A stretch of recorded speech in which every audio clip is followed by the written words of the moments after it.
All right, so with this weekend's win of Sean Brady over Leon Edwards, the welterweight division's in a bit of a weird place again. You've got Shavkat, who should have been having a title shot. He's injured. He's out till the end of the year, so we'll just be matchmaking the welterweight division.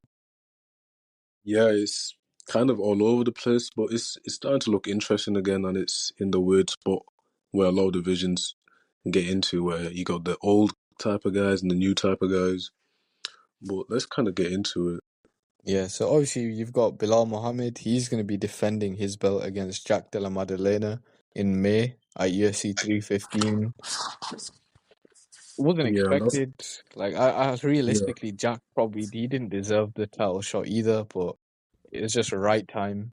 Shavkat got injured. Jack had a fight scheduled like what 2 months earlier. So yeah, yeah, that's one of them opportunities you just have to take. But obviously that fight's gonna happen at 3:15, and the winner should fight Shavkat, like whoever wins. yeah. Shavkat he's what 19-0, and he's 19-fight win Yeah, streak, 19-fight finish. No, actually he went to decision with Ian Gary, but yeah, like Shavkat's number one contender. Really, he deserves a title shot.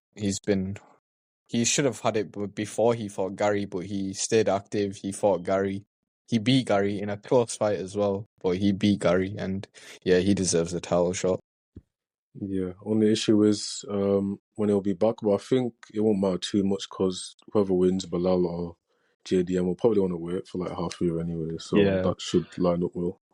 yeah, and then we've got the loser of this weekend's main event, Leon Edwards. He's on a 2-fight losing streak now, and both of them he's just been wrestled, and he's been just fighting wrestlers for the last Just wrestlers. 6 fights. 6 fights or something like that, yeah.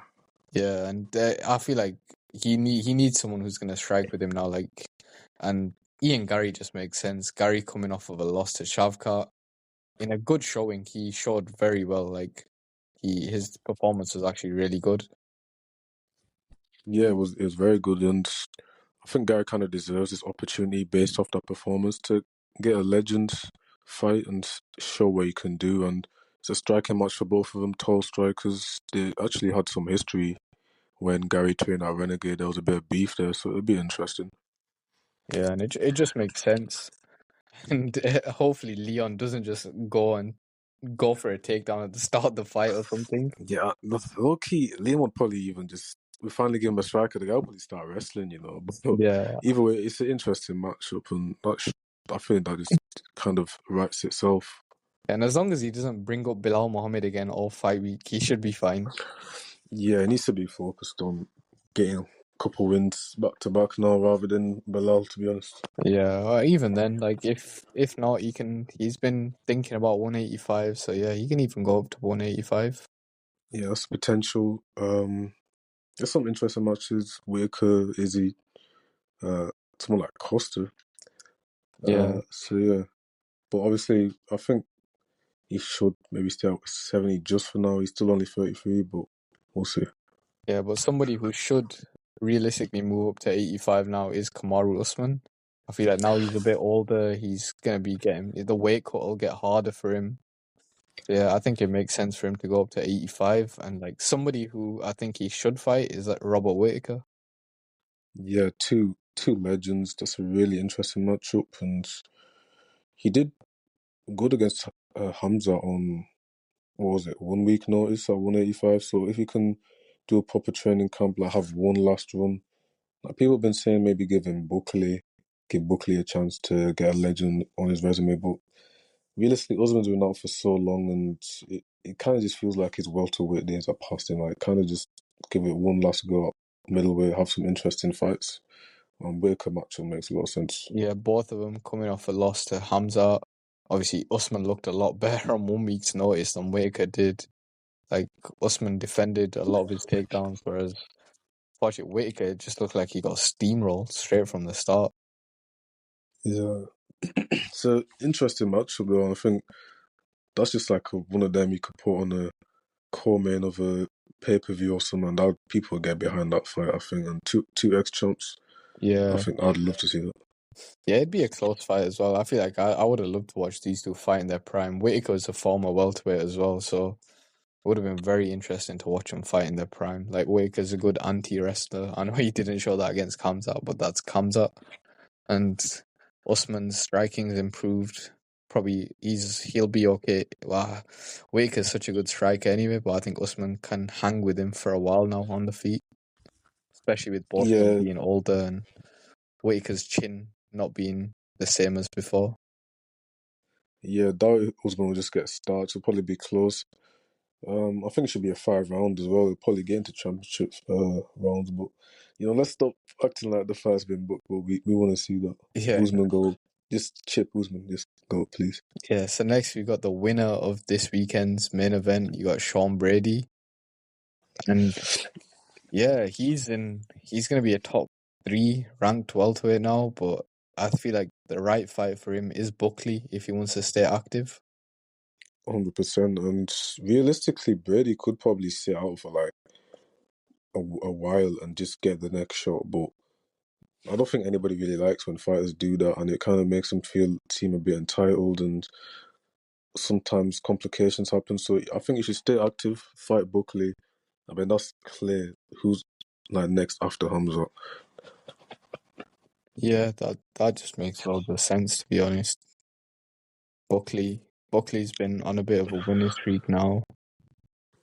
Yeah, he's been on the surge and been having good performances, and I think people think Buckley is a tough matchup for like everybody in the division. He's like athletic, good defensive wrestler, explosive strikers. So could be the kryptonite to Brady, but we'll see. That's an interesting match. Like you don't really know exactly who's gonna win that, and yeah, kind of will give a new number 1 contender, someone that's never been there. So that should be next, definitely.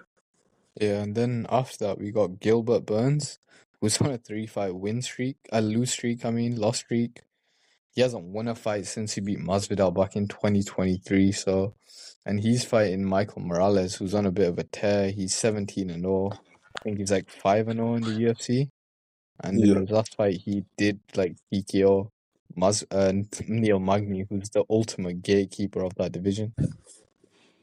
yeah, proper gatekeeper, and that's kind of what Burns is becoming now. But like for the top 10, um, that's a tough matchup for Burns. Morales, big Brazilian don, but we'll see how that goes. But like Burns as well, I feel like the only times he loses are against champions or like those type caliber of fighters. Like obviously he just lost his last fight. He lost against Brady, who's probably going to be fighting for the title soon.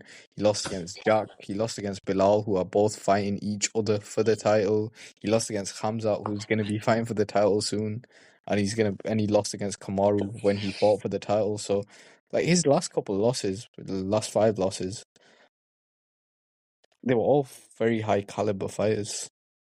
Yeah, like Burns is not a guy that's just gonna get beaten by a nobody or like what I mean. So if Morales does win that, he's definitely legit. Yeah. And Morales, like, he'll slowly climb his way up the division. Like, I feel like he was a bit of an unknown. He's come out of nowhere, really, but he's 17-0. Yeah, and he's just a finisher. He's got 12 knockouts and them 17, but that's an interesting match. We'll Yeah. see what happens in that. Then we got Colby Covington, the guy who never fights. I can't remember the last time he won a fight. It's been a while, and he did fight down to fight Buckley, but he didn't even fight that far down. I think it was a few rankings. So he's what nine now, and he's been linked with fighting Chiesa, who I think's on a 3-fight win streak. So Chiesa probably does deserve somebody ranked. So Covington should defend his ranking against Chiesa next. Yeah, like a fellow grappler as well. It'd be interesting to see, like, Colby fight someone with someone like Chiesa's submission game. And also Exactly. Colby, he's not really got much options. Like he was so inactive, I feel like around his prime after the Usman fight. And he's always fought like older fighters out of their prime guys. He never really fights anyone in their prime. Yeah, Buckley was the first one, and Buckley kind of put a beating on him to an extent. It kind of made Kobe look a bit washed. But And he got a he probably won't gifted even title fight shot Chiesa. against Leon as well. He did not deserve that at all. Yeah, that was so undeserved. I actually forgot how undeserved that was. It didn't make any sense. But yeah, Colby, he's got to fight someone unranked. And yeah, Chiesa just makes perfect sense. And then next, we've got Jeff Neal, who's booked in to fight Carlos Prates, which is just going to be a banger of a fight. Yeah, that's a banger. It'll be a striking match, and Prates, he's got one punch knockout power. And Neil has that as well. He's not knocked someone out for a while, but he's got a lot of power and he's a crafty striker. Yeah, and like Neal's another one of those guys. Like he's another like if you can beat him, you're a top 10 fighter. And if Prates does beat him, and especially if he knocks him out, yeah, like Prates will be going for the title soon. Then 100%. Like, you're not beating Neil if you're just, again, a random guy. And Prates is the favourite for that. Me personally, I think he'll probably get it done, but you never know. You can't discount Jeff Neal in that match. yeah, Jeff Neal's a dog. He's got some of the best boxing in that division. 100%. And yeah, apparently like he had a close fight with Ian Gary. I think it was last year. And Yeah. some people thought Neal won that fight. So yeah, Jeff Neal, you can't count him out. It'll be a banger. Potentially fight of the night at UFC 314. Yeah, it's a contender, definitely. But yeah, we'll see how that goes. And then you've got Stephen Wonderboy, Wonder Man. I don't know how he's still fighting. He's 42. Should have been retired. And then Wonder Uncle there, but Wonder Grandpa. Should be teaching his like I don't know kids karate class or something full time. But he's still fighting, and he's still game. Like he still looks good in all of his fights. He's well out of his prime now. But yeah, Yeah, he still looks good in his fights.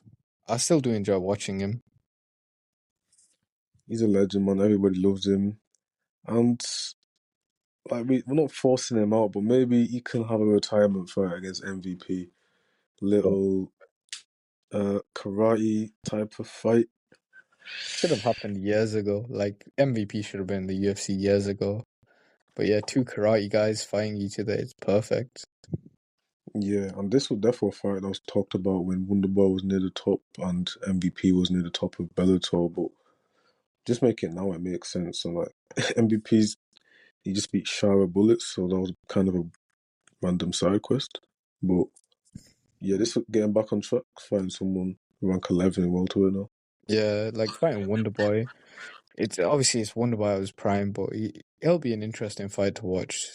Two Yeah, karate it'd be guys. crazy. It'd be like fucking one of them movie type of scene fights because they're just both so unorthodox. So the clash of styles will be crazy. Yeah, and some of the kicks thrown will be crazy as Yeah, well. nah, it'll be love to. I think nobody's gonna like object to seeing that really. So I think that has to be next for both of them as well. Yeah, win or For lose. them, for the fight, for the fans, just please make that. Yeah, but like Wonderboy, win or lose, he should retire. He's old, and I don't like seeing him get hit anymore. Yeah, let's be fair. MVP is a tough match, and he does have a bit of pop on it. So he kind of also does need to show like, yeah, everybody loves you, but can you hang with this like new guy in the UFC? Not a newcomer, but a new guy in the UFC. Yeah, and then like the last guy in the division, Vincente Luque. He's been around for a while. He's fought a lot of top guys. He's beat some. He's lost some against some. And yeah, he's like in his tail end of his career as well. But like I feel like a good fight for him probably would be Kevin Holland, who just beat Gunnar Nelson in the weekend. Yeah, and it's kind of one that can get Holland back on track, find someone in top 15 welterweight. He said he kind of wants to be a bit more smart, maybe actually just stay welterweight rather than being super active and going up and down. But that's an interesting matchup. What two guys, good strikers, good grapplers. That'd be a fight of the night type of contender fight if it happened. Yeah, it'd be a close fight as well because obviously Luque's chin's not what it used to be, but he's still got some slick submissions. And Kevin Holland's got a good submission game as well. Like we saw this weekend, he was doing some good shit off his back against Gunnar Nelson, who's got really good jits. Yeah, and we know that he's just got a cannon of a right hand that if he like straight right, if he connects, he can always like create highlights with that. But that's an interesting match. So maybe even a Covington, I'm not sure if he deserves to get someone that highly ranked. He's on a one-fight win streak, I think, Luque. His last fight was against Garimbo, who was unranked as well. Yeah, So Like, but then also like making him fight two unranked guys in a row is a bit sad. It's unfortunate, but nobody above him really makes sense at this point in time. But yeah, Definitely not that's Wonder pretty Boy. We've much. seen that destruction a Yeah, few years ago. and yeah, but yeah, that's pretty much it for the division. Like they're all the top 15 guys and a couple of unranked guys like Chiesa and Holland who have been around for a while. Yeah, and it's becoming interesting again. Like welterweight is one of them weird ones. It can be stagnant at times, but I feel like there's a lot of stuff happening, and there's a lot of matchups that should and can be made right now.